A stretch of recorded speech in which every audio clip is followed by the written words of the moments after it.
Hello, and welcome to the Haddle Quadrants. I'm your host, Leslie Peterson, and I invite you to join us on our dive to the bottom of the political compass and explore the ideas of anarchy from various perspectives. There are no gods, no masters, no captains in the Haddle Quadrants.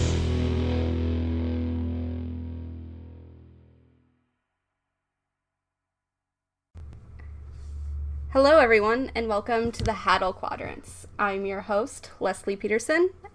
Today, I have Kitty Stryker and Kathy Reisenwitz with me to talk about SOSTA and FESTA and sex work criminalization.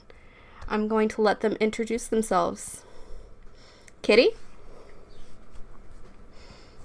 Yeah, hi, I'm Kitty Stryker. I was in the adult industry for about 14 years as a prostitute, as a dominatrix, as a cam girl, as a stripper, pretty much across the board, and in porn for the last 7 years. I have a lot of experience in various areas of the adult industry. Additionally, I did some work with the Sex Workers Outreach Project, and I identify as an anarcho-syndicalist who focuses a lot of my time and energy on mutual aid. Wonderful. Happy to have you. And Kathy? Hey, I am Kathy Reisenwitz, and I have been a sugar baby / full service sex worker in the past, and I currently am an adult content creator on OnlyFans. I also write about sex work and sex work politics and sex positive feminism at Sex and the State, which can be found at kathyreisenwitz.substack.com. And I am also on the board of the San Francisco Sex Positive Democratic Club. I am super happy to be talking to y'all. Welcome. I'm so excited that we can get together and have this conversation. So for our audience, we're going to quickly define the term sex work that we will be using throughout the show. I'm pulling straight from Wikipedia on this one, that sex work is the exchange of sexual services, performances, or products for material compensation. It includes activities of direct physical contact between buyers and sellers, as well as indirect sexual stimulation. And that sex work only refers to the voluntary sexual interactions. Thus, the term does not refer to human trafficking or other coerced or non-consensual sexual transactions such as child prostitution, which is a very long definition. Yeah, and I think it's a good one. The way I explain it is that sex work is erotic labor, and that it is an extremely broad term that can include everything from selling feet pics to camming to having phone sex for money. It can also be trading sex for in-kind contributions, such as massages or a place to stay. So when you think about sex work, I think people have this like really narrow idea of an outdoor full-service sex worker, or maybe like a high-class escort. I think that a better way to look at it is like the food service industry, where you have a lot of different manifestations, and you can be employed at different, not only occupations, but like levels of income and class. So for example, someone who works at a concession stand at a movie theater is in food service. Someone who runs their own food truck is in the food industry. Someone who is a server at a Michelin-starred restaurant also works in the food industry, but their experiences are going to be completely different. So sex work is not a monolith. It's a really wide-ranging industry with a lot of different manifestations and permutations. Yeah, it definitely is. We see that a lot when we talk about sex work rights, and the general public automatically assumes that we're only talking about prostitution or strippers, and ignores the whole range of legal sex workers out there who are still having their rights infringed upon. I would also say that because there's such a range, there's also a huge range of stigma and risk. And that while there is a huge range of stigma and risk, like doing in-person sex work is generally more stigmatized and has a higher risk, especially when it comes to things like violence or crimes against us, that also that doesn't mean that there aren't risks and stigma, even if you are doing legal sex work. A lot of people I know work in the porn industry and then have a very difficult time getting employment anywhere else because they worked in an industry where being public and naked was an integral part of it. So I think that's an important layer to add as well. Yeah, there's lots of intersections there. Totally. And I just want to push back on the idea that because OnlyFans has gotten a lot of user adoption and a lot of mainstream media coverage, that somehow sex work has become normalized or destigmatized. And that is absolutely not the case by any stretch of the imagination. Yeah, I far think from that it. absolutely, like, people are still normally losing their jobs, losing custody of their children, being ostracized from their churches and communities for doing any kind of sex work, and that people who are able to do OnlyFans even, which is one of the most kind of safe and is a completely legal way to do sex work, even those people, it's a very small minority of people, A, who are really making any money, and B, who are able to attach their actual like names and faces to their work and not face huge backlash. There was a woman who was an EMT and lost her job after the New York Post doxed her. There was the That was woman right in the who, middle of the pandemic, wasn't it? yeah, these are all pandemic stories. Yeah. There was another woman who was working at an auto body shop, and her coworkers were harassing her because they found out about her OnlyFans, and instead of reprimanding the employees, they fired her. There was the woman whose children were kicked out of their school because the school found out about her OnlyFans. That Like, cannot be this legal. it's a Catholic school. But yeah, no, this is legal and normal to fire people for doing sex work. So I just want to, I think people are really, really sensitive to change and really, really blind to defaults. And so when we see sex work becoming not as stigmatized as it has been in the past, perhaps in some instances, then we tend to think, oh, yeah, it's normal now, but that's absolutely not the case.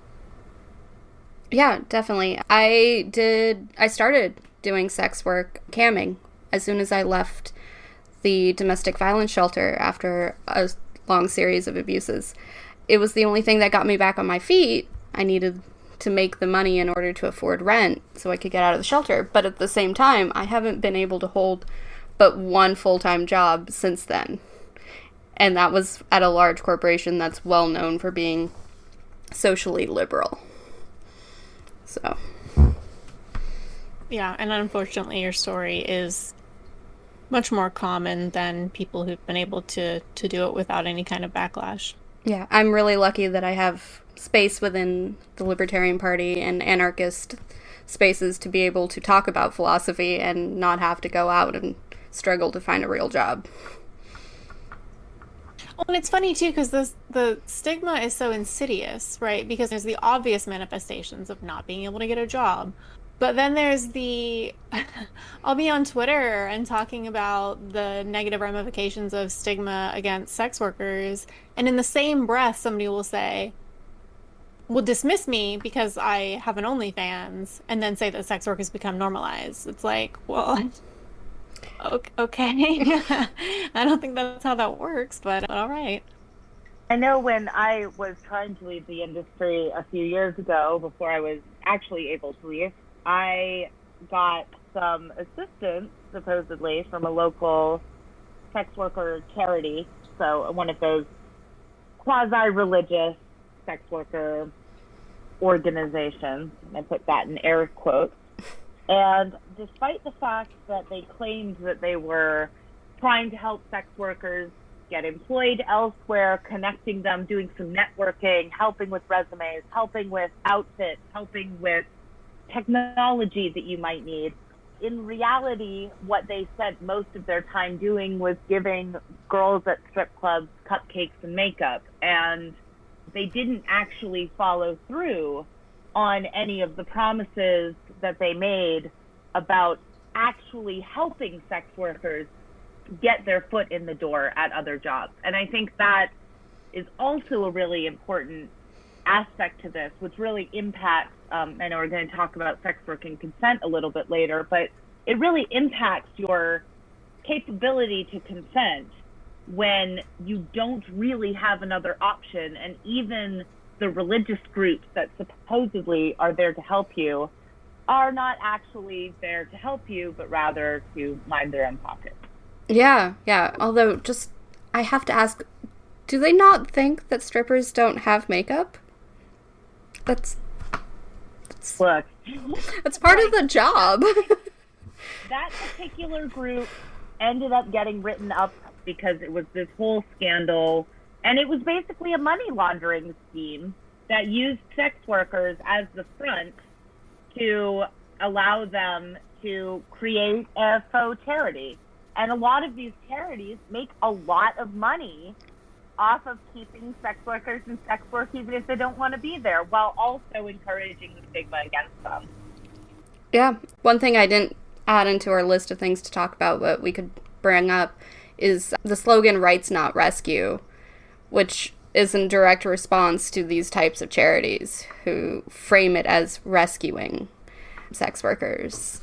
Yeah, that's exactly where my mind went. And I think it's really telling that almost none of these organizations that are religiously motivated and aimed at helping sex workers escape sex work advocate for decriminalizing sex work. And one of the main barriers, besides the stigma, to getting employment outside of sex work is arrest records. That even if you don't have a conviction, the fact that you've been arrested for prostitution will disqualify you from a large percentage of employment. And so if the goal were actually to help people exit the sex industry and get into other jobs, if for no other reason, you'd think that you would support decriminalization for that purpose, and yet they don't. So that just says to me that the goal isn't to help people escape sex work, it's to make sex work an unappealing option for people in the hopes that fewer people will do it, which is not effective. That's not how you stop sex work, even if stopping sex work is a goal that should be sought after. Well, and the other infuriating thing about that is that of the few organizations that do, for example, offer housing to sex workers who are trying to leave the industry, they do require that you read the Bible and that you agree to doing testimonials that say how your experience with sex work was terrible and awful and non-consensual. So, there's a vested interest in even the help that they do give. They are using that as a marketing campaign, and they are only giving it to sex workers whose experience they're at least willing to say was a bad one. And not to say that those sex workers don't exist. They absolutely do. I'm someone whose experience with sex work was very conflicted. However, I think that if you are offering these services only to people that will feed your narrative, that is ethically very questionable. I think this feeds really well into the next topic I wanted to talk about, is sex work versus trafficking. And I think when we are talking about these sex worker rescue organizations, most of them are framing their rescue as rescuing people from trafficking, not rescuing them from the sex work industry. They rarely use that term, at least on this side of the country. California may be different.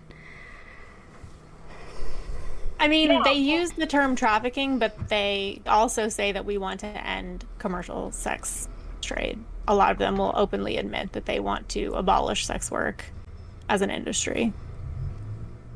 But and let's be real here. When they're talking about ending trafficking, they are specifically only talking about sex trafficking.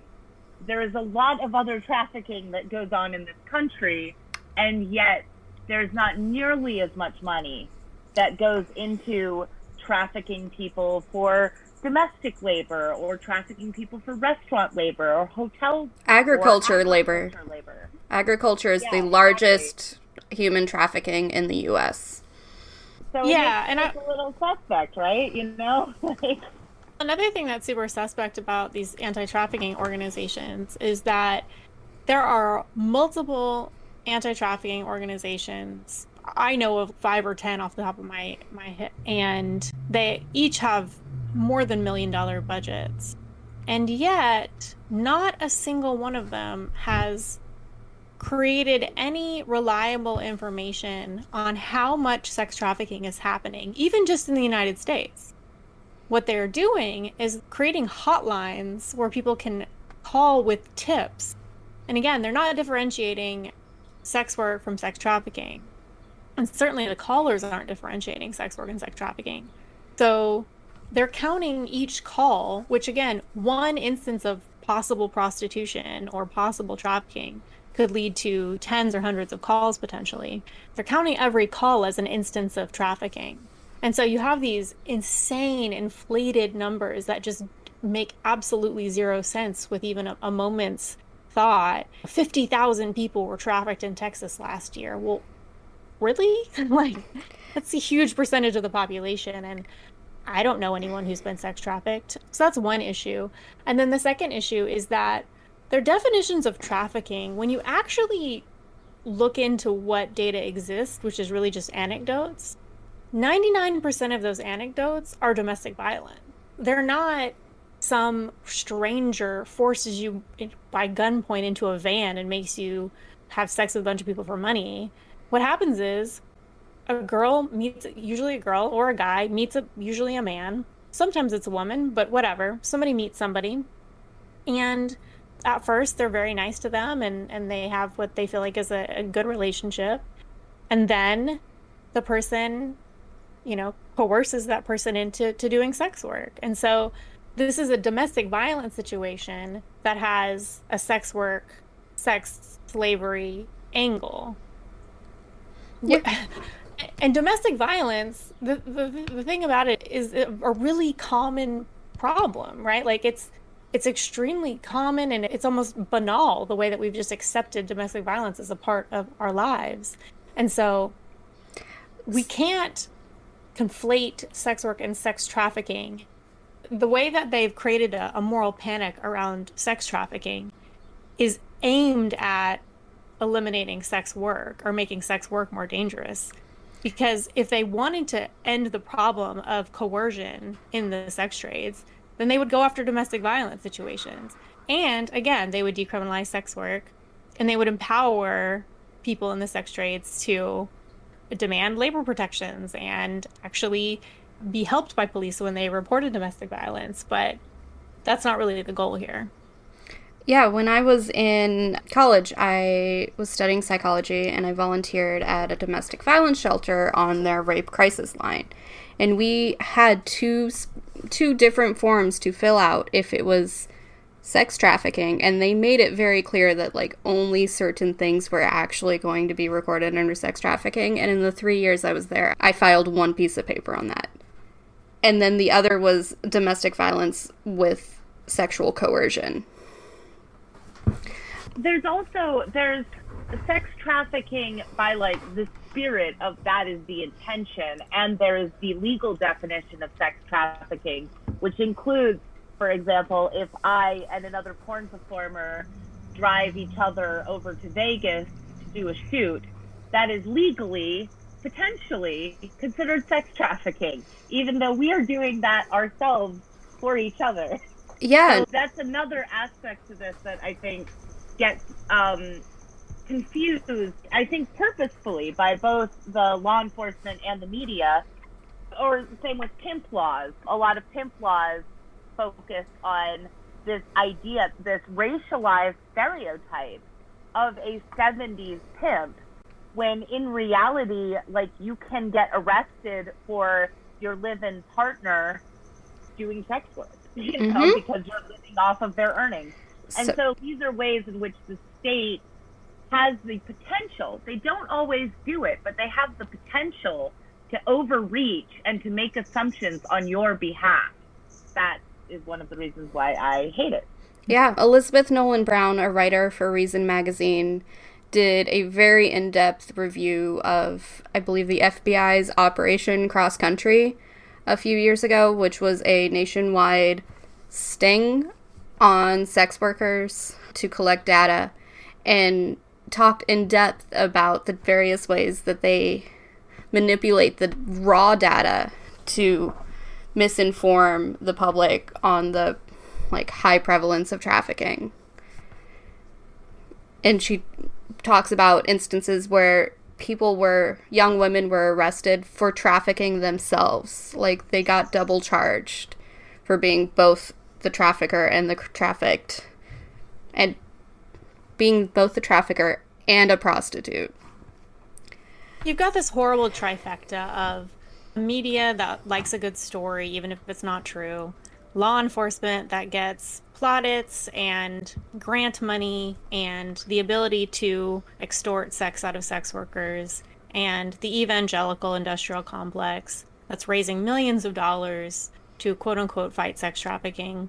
They're all coalescing together to create this moral panic around sex trafficking, and it's really unfortunate. And I blame all of them, but I think the media is where I'm particularly upset, because you have situations where the police will say, for example, and Elizabeth Nolan Brown's done some amazing reporting on Robert Kraft being arrested in a sex trafficking bust at a Asian massage parlor. Mm-hmm. And the media, widespread media reporting, was near unanimously, this is human trafficking, this is human trafficking. When you dig into it, no human trafficking charges were actually filed, because there was no human trafficking happening. It was Asian women giving massages that sometimes involved sex acts. And Robert Kraft never went to jail. I don't think any of the men who were receiving services saw any jail time or any consequences, but the woman who ran the massage parlor and I believe one of the sex workers were fined thousands of dollars. And that's how these human trafficking enforcement actually works out, is A, it's not happening, and B, it just hurts sex workers. Yeah. And then the alternative, when I was doing in-person sex work, I was working mostly in the UK, and working in Scotland was interesting because there they had the Nordic model, which meant that you as a sex worker weren't held accountable or arrested for being a sex worker, but your clients ran the risk of being arrested for seeing you.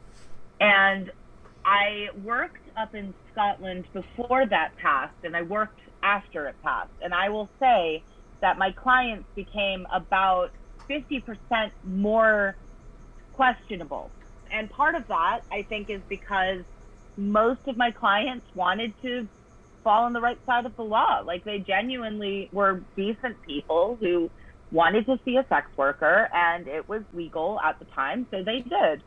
And the other 50% were people who were like, yeah, this is against the law, but I don't care, and I feel confident that I can threaten you into not saying anything, so I'm not worried.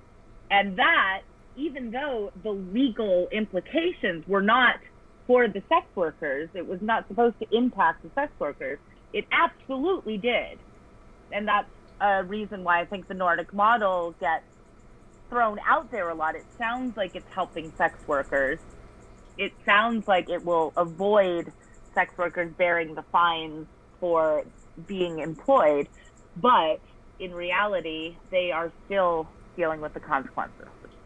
Yeah, and we have large NGOs like Amnesty International and the WHO, the World Health Organization, who are both supporting full decriminalization, or the New Zealand model, over the Nordic model, because they recognize these risks. And I think this is a perfect segue just to talk to the audience real quick about the difference between decriminalization and legalization, since both terms are used differently in this sense than what they might commonly hear in the drug war sense.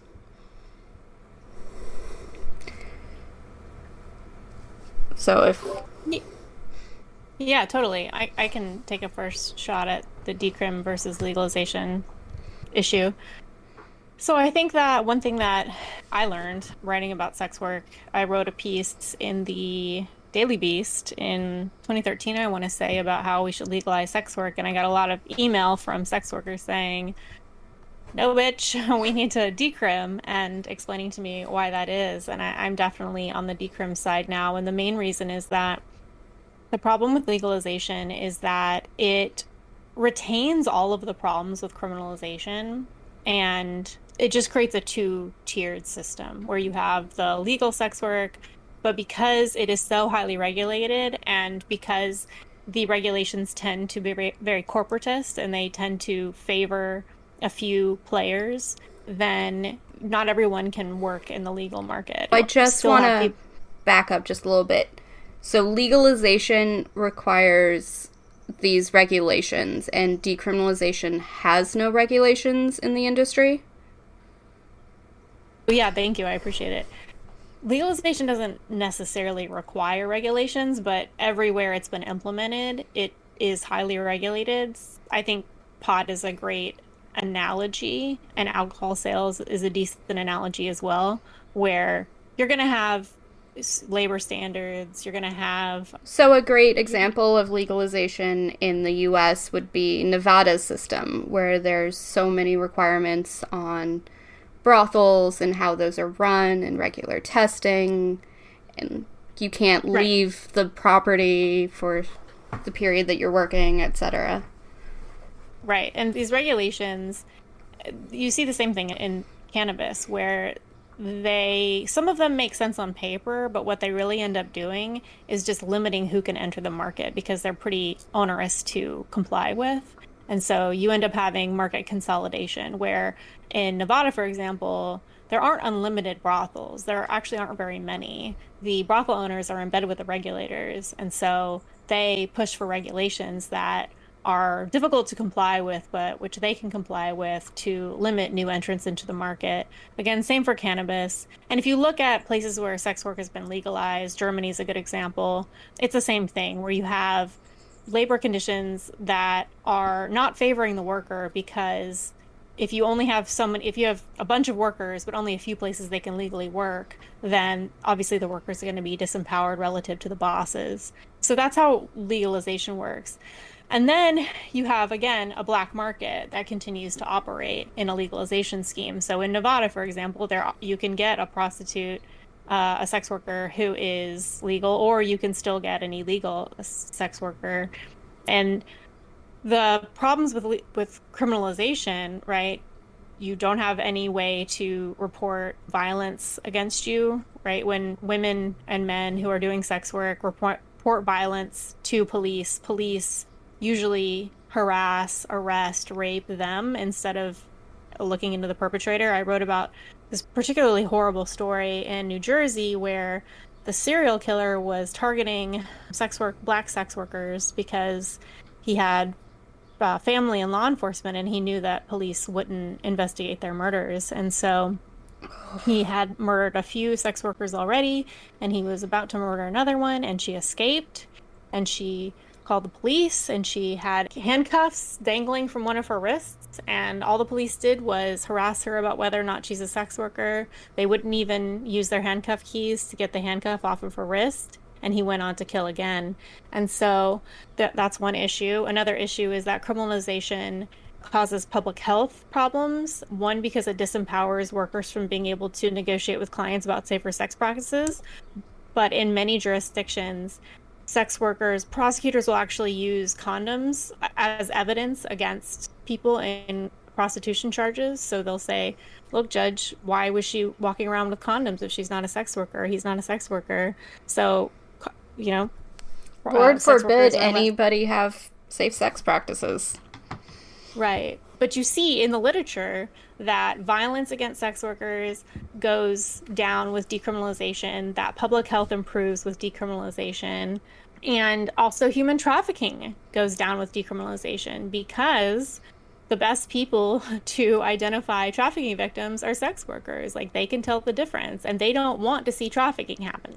And so if you have sex workers working with law enforcement or legitimate rescue organizations to identify and rescue sex trafficking victims, that works a lot better than sex workers and police and rescue organizations being at odds with each other. And that's why sex workers favor a decriminalization regime, because they don't want brothel owners and other powerful business people having control over their labor, because they don't want to retain all the problems of criminalization, but exempt a subset of relatively privileged sex workers from all those problems. So, yeah. Sounds like a very leftist-friendly industry that we're aiming for. Yeah, I keep meaning to jump in, but I'm like, yeah, I agree with everything Kathy's saying, so. Which is nice, honestly, because I think that it can be easy for people who think, again, on paper that their parties are different. I think that we actually do agree on some things, and those are things that we should maybe focus on, and then we can fuss about the rest later. Which is why I'm here and doing this show. But I definitely want to fuss, because fussing is fun. Yes, I mean, that's why we're going to be going on for quite a while on the show, I'm sure. Excellent. So the next thing I wanted to talk about is Sosta Festa. So for those in the audience who are unaware, Sosta and Festa were two acts that went through the U.S. Senate and House back in 2018. They stand for the Stop Enabling Sex Traffickers Act and the Allow States and Victims to Fight Online Sex Trafficking Act. And they've both had disastrous effects on the sex work industry in the U.S., and not just on the sex work industry. It's bled through into a lot of internet and social media censorship since then. And I was just wondering if one of you could talk about your perspectives, and then the other one about these acts. Yes, absolutely. This is definitely, I wrote for Teen Vogue about this, along with, I think, Vice and pretty much everywhere that would listen to me. So, Sosta Festa was framed, I think, from the beginning as, like, helping prevent child sex trafficking. But any sex worker knew immediately that this was going to impact us. And honestly, a lot of sex educators and queer performers also knew that they were next. And as is usually the case with these bills, Sosta Festa was then used to target websites that sex workers could advertise on, including doing legal sex work. It was used to pressure Tumblr and Facebook and Instagram into stronger censorship, generally censorship that impacted marginalized people more than straight, cisgendered white people. So that happened.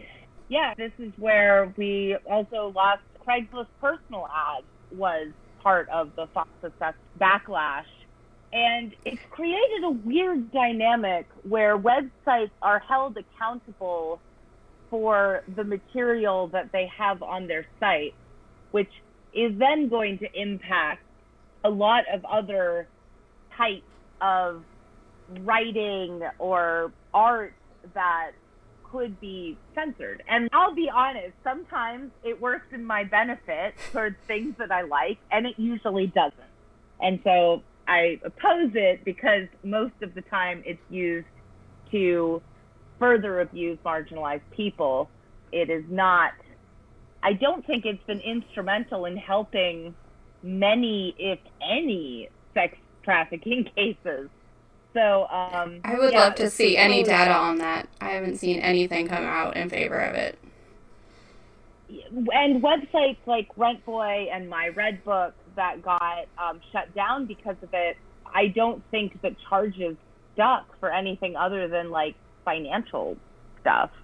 Which, by the way, it is difficult to pay taxes on sex work stuff by being honest about being a sex worker, because that can get you arrested too. Yeah, it's created this whole mess of like making it a catch-22 where it's impossible to do most things legally, but then you're also running the risk of getting shut down, audited, etc., for doing it illegally. Yeah. Well, and the crazy thing is that this bill was really about Kamala Harris had a hard time shutting down Backpage, and because Section 230 made it difficult for law enforcement to hold website owners liable for the behavior of their users, Kamala Harris wanted to basically create a carve-out of Section 230, the first major carve-out of Section 230, to make it easier for law enforcement to go after website owners if quote-unquote human trafficking happened on their websites. Now, again, there's absolutely zero evidence that any significant sex trafficking happens online. Again, sex trafficking is a moral panic. It's very rare. To the extent that it happens, it's in person, it's domestic violence, it's people meeting in person and getting into these bad relationships where violence happens.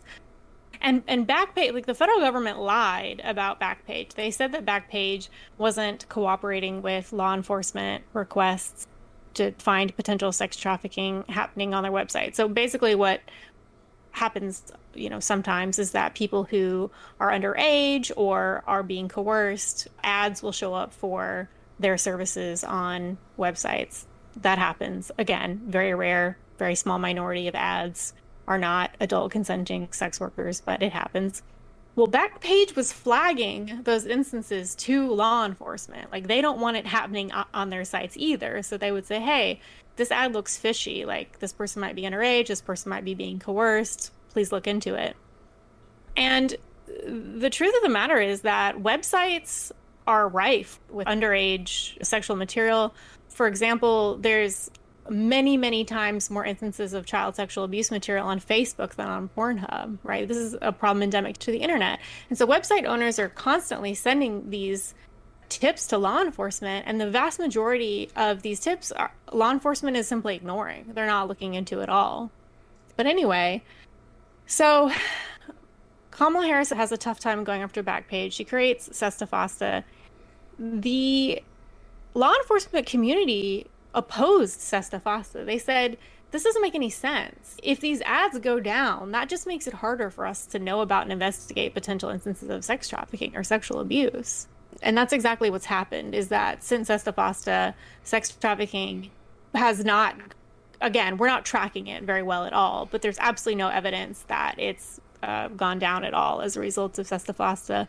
But we have seen sex workers be killed. We have seen sex workers be assaulted. We have seen sex workers lose their income, which is leading them to take make riskier choices. And we have seen, again, like the widespread wiping of sexual content from the internet. This includes sex education. This includes information on teens wanting to know if they should transition. This is a widespread corporatization, sanitization of the web that has absolutely failed to achieve its supposed intended purpose. Actually, Kitty has a great example of the sanitization of the internet, with your book being banned from being advertised, right? Oh, yeah, that's right. I wrote a book, Ask Building Consent Culture, that was about, building a consent culture. I thought that it would be easy enough to advertise it on Facebook, but it turns out they refused to let me pay for ads because even talking about consent was too explicit. It did not matter that most of the book has nothing to do with sexuality. It's about consent in the workplace or consent in the hospital, consent in the prison industrial complex. Nope, didn't matter. It was still considered too explicit. And actually, that was the thing I was going to bring up, is that what got lost during this tearing down, I guess, of these sites was a lot of harm reduction and a lot of forums. Like my Red Book was an extremely important forum for sex workers to talk to each other, to warn each other about potentially bad dates, and all of that was lost. So in this effort to make child sex trafficking go away, what it in fact did was made violence towards sex workers even more likely, because now a lot of sex workers couldn't advertise online anymore, which is one of the safer ways to be an independent sex worker. Now they had to find a manager, work with an agency, or work on the street.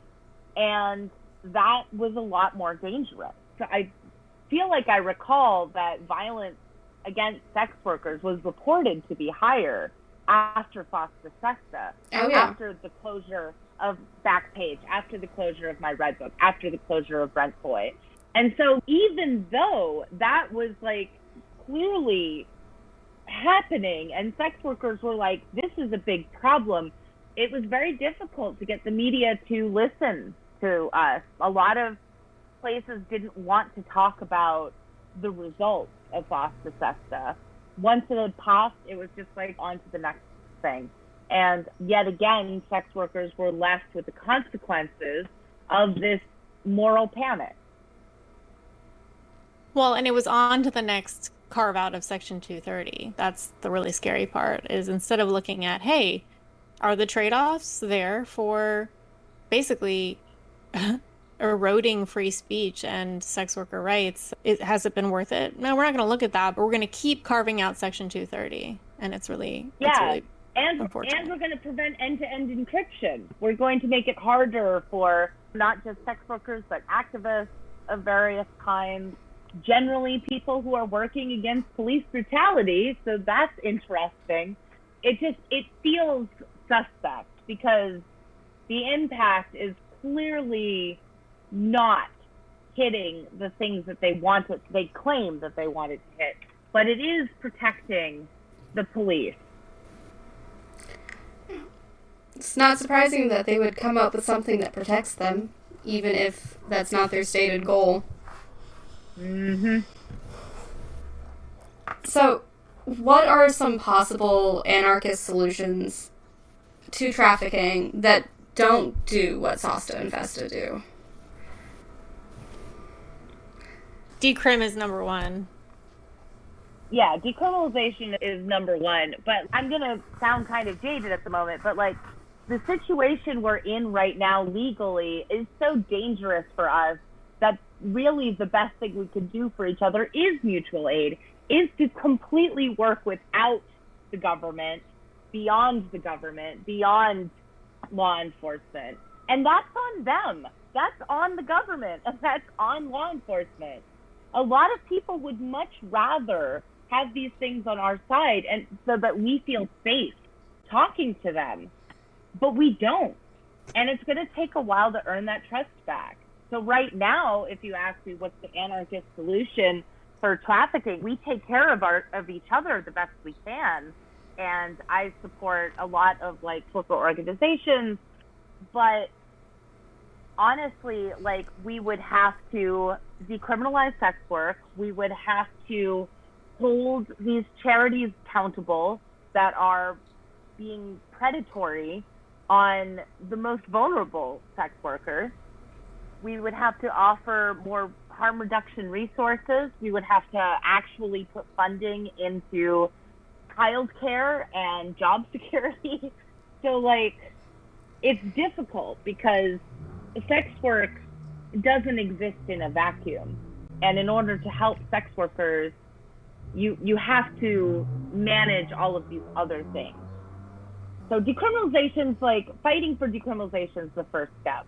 But also, I think supporting sex workers, supporting each other, so that sex workers who are in need don't have to go to these religious charities, don't have to have their numbers conflated, don't have to lie in order to get support. I think that's another hugely important thing. So I'm going to just drop one of my favorite policy proposals, universal basic income. If you make sure that people have enough money to eat and have a roof over their head, they're going to be a lot less likely to run into danger in the workplace. It's just in any workplace. Yeah. McDonald's sucks. I don't want to work there. Yeah, exactly. I wrote a piece for Gay magazine that was about how when I was a sex worker, people told me I was exploited all the time. But now that I'm a professional writer, nobody cares that I am expected to exploit myself constantly. And I think that speaks to the part of the reason why so many people end up choosing sex work is, sure, maybe it is exploitative, but it's not as exploitative as all these other things that we're expected to do. Working for minimum wage is exploitative. Working at a restaurant where you hope that you're getting tips, that's exploitative. But those are socially acceptable forms of exploitation. Mm-hmm.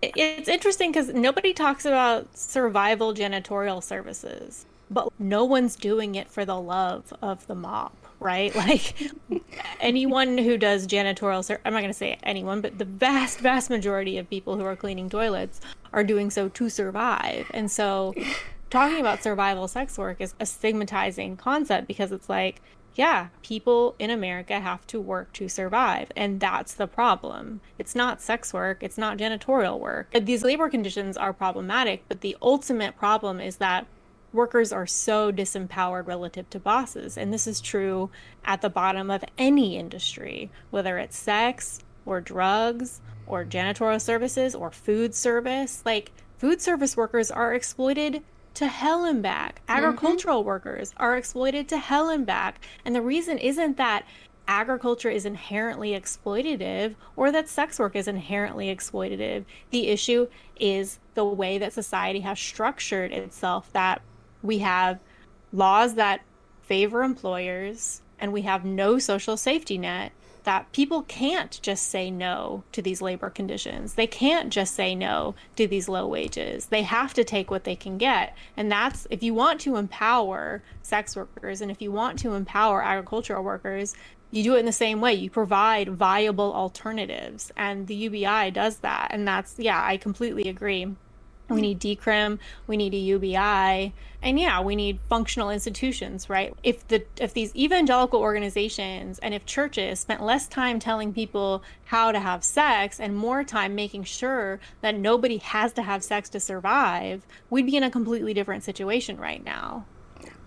One of my big things that I talk about a lot is that one of the only things I agree with second wave feminists on is that I don't know that it's possible to have 100% consent under a white supremacist capitalist patriarchy. And I don't think that means that we should just give up, but I do think it's important for us to recognize that we are constantly under a state of coercion. And so when we say, oh, consenting sex workers versus those who are not consenting, a lot of sex workers I know aren't 100% consenting, but it shouldn't be on us to be enthusiastic. I wasn't enthusiastic every time I worked at Nike UK or like when I did my journalist shit. Like I'm not always enthusiastic about work, and I shouldn't have to be. But the idea of consent is so complicated in a society where our consent is repeatedly violated by our entire culture. The thing that I like to say is that consent is a spectrum and not a binary. That every interaction that we have is varying levels of consensual, right? And so one way to look at it is what would make something more or less consensual? Force, fraud, coercion, right? Force would be there's a literal gun to your head. Fraud would be obvious, you're misled about the terms of the agreement. And coercion would be, we're going to make the consequences of not doing what we want you to do very painful. And what we have in a society where scarcity is real is every interaction we have is somewhat coercive because the consequences of not doing what society wants you to do is death by starvation. That is unpleasant. People who decide to be janitors aren't doing so fully consensually because the consequences of not being a janitor are very unpleasant. And so what I dislike about the second wave feminist analysis of sex work is that it creates this distinction between sex work and every other kind of work, which I think is completely false, right? The extent to which sex work is more or less exploitative than other kinds of work is only a result of stigma and criminalization, and the fact that it's done in private, which is inherently a little bit riskier. But the vast majority of the violence and exploitation associated with sex work is a result of stigma and criminalization, nothing inherent to sex work. And so we need to take this analysis of consent and apply it to sex without sex work and apply it to work without sex, because it applies everywhere. That consent is not a binary. It's not, I have all of the relevant information. There are no negative consequences regardless of what I choose. And so going back to the issue of like, how do we empower sex workers? It's the same we empower all workers, where in any negotiation, the person who is able to most easily walk away with the least consequences, has the upper hand. And in America today, if you're looking at a worker and a boss, the boss is much more easily able to walk away without consequences than the worker, right? That's fundamentally disempowering to the worker. And that's what needs to change, is that we need a situation in which workers and bosses are probably will never be completely equal in power, but closer. Yeah, absolutely. One of the phrases I use a lot is, if you can't say no, then your yes doesn't mean anything. And I feel like that's something that we come up against under capitalism, under white supremacy, under patriarchy all the time. And so, yeah, I guess an anarchist response for me would mean you have to work to take those things down, at least change their terms. Like, I have mixed feelings about whether capitalism is inherently harmful or not. I err on the side of yes, but I'm willing to see that it isn't. However, in the society we're in right now, it definitely is. I guess I hate to defend capitalism, but I will say that... Well, that's why I invited you here. I guess it's time for me to do my job. I'm not enthusiastic about it, but I will consent. Ultimately, I want to see a society where scarcity is not a motivating force. And that I think that the only way you get to a society in which every person's basic needs are trivial to take care of, trivial to meet, is through innovation. It's the process of making more stuff that you want out of the stuff you already have. And that, unfortunately, it looks like we need markets, private property, and the free exchange of goods and services in order to facilitate the innovation required to reduce and hopefully eliminate scarcity. And so I think that I identify as a neoliberal because I think that there is a way to have maybe not the best of both worlds, but the essential parts of both worlds, where I think you can create a functional social safety net that not only doesn't take away from our ability to innovate and create new and more prosperity, but I believe providing a functional social safety net will actually get us there faster, because I think that the precarity and the risk that people are subject to right now is keeping so many people from participating in that market economy and from innovating. So, for example, so many children in America grow up with lead poisoning, right? That measurably reduces your IQ. If you have a artificially lowered IQ, you're not going to be as innovative. Another example would be when you look at the people who go on to create super successful companies, they almost invariably come from middle to upper middle class backgrounds. One reason that is because the consequences of making mistakes and failing when you're poor are way more horrific than I think in America, are way more horrific than I think the average middle class or upper middle class person realizes, right? Like, the way that we make poverty expensive and then criminalize poverty is so real.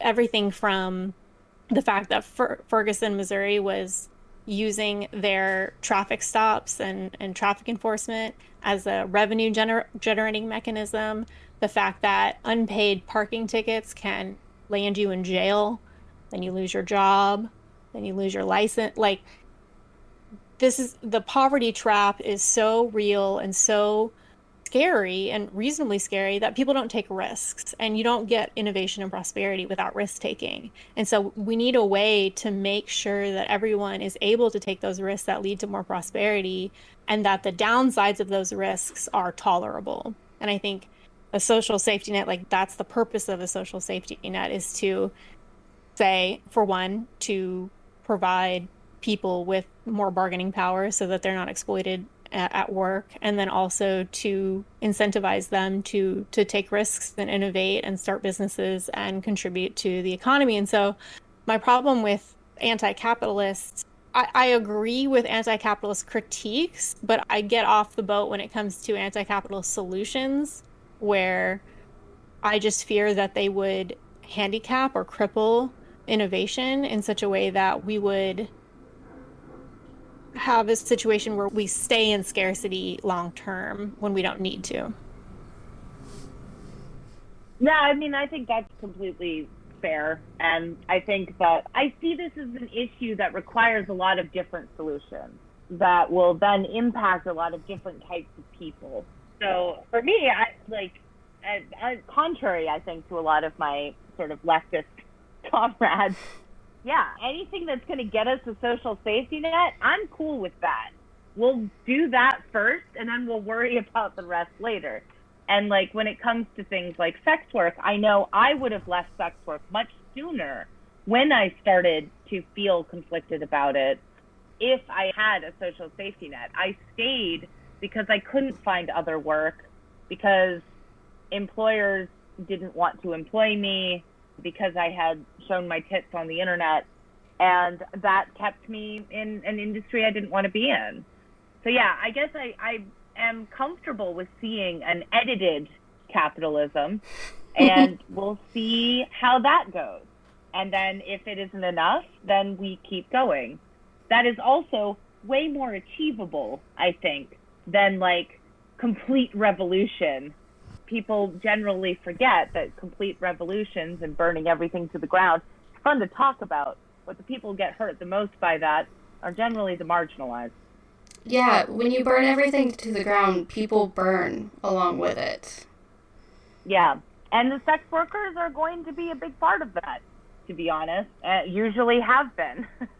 We are coming up on time. I just want to ask if either of you have suggestions on organizations that people can support if they want to be allies to sex workers.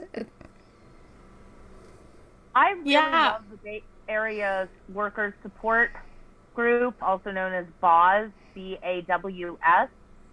They are all sex workers working for other sex workers. I absolutely loved that during the pandemic, they were doing cash in hand for sex workers who might not be able to figure out how to get a grant or whatever. So they're specifically giving money to people who are doing sex work and need that kind of help. That is the kind of charity I want to see. Yes, cash, no strings attached. Yep. I second BAWS, and I also admire what they're doing at St. James Infirmary. I'm not super connected with them, but I had on Celestina Pearl, we had a panel, Sex Work Decrim 101, with the Sex Positive Democratic Club, and she was super informative about the realities of street-based sex work in the Bay Area. So yeah, I'm hoping, fingers crossed, to get accepted to volunteer with them soon. But they're great. And yeah, I like what SWAP is doing. Really recommend SWARM, the Sex Worker Advocacy and Resistance Movement. Ooh. Out in the UK. They used to be the Sex Workers Open University, and they are again, run by and led by sex workers for other sex workers. They organize skill shares. They campaign for rights and safety. They do emotional support meetups. They do public events, and they have been instrumental in pushing back against the Nordic model in the UK. Wonderful. I'm going to drop links for all of the organizations and groups that we've talked about, as well as links on how to find both Kitty and Kathy and the work that they do down below. I want to thank you both for joining me on this talk. It's been really wonderful. Yeah, thanks for having me. Absolutely. Thank you for having me. And yeah, I just want to do a quick shout out if I can. Again, I blog at kathyreisenwitz.substack.com, or you can just Google Sex in the State. I'm also super active on Twitter at Kathy Reisenwitz. And if you want to support my work, you can buy a subscription to the newsletter or follow me on OnlyFans. I am onlyfans.com/Kathy Reisenwitz. Yeah, and I'm Kitty Stryker at kittystryker.com. I also run a website, consentculture.com. I am going to be working on the International Day of Consent in November. We're going to be doing some consent-focused activism, workshops, performances, etc. at the end of November for that. You can also find me on Twitter at Kitty Stryker, and you can support my work by subscribing to my Patreon, which is patreon.com/kittystryker. Wonderful. Thank you so much. Like I said, I'm going to drop all those links below in the description wherever you guys are listening to this podcast. And I will see you in 2 weeks for another wonderful episode. Bye. Thanks for hosting. Thank you. Thank you.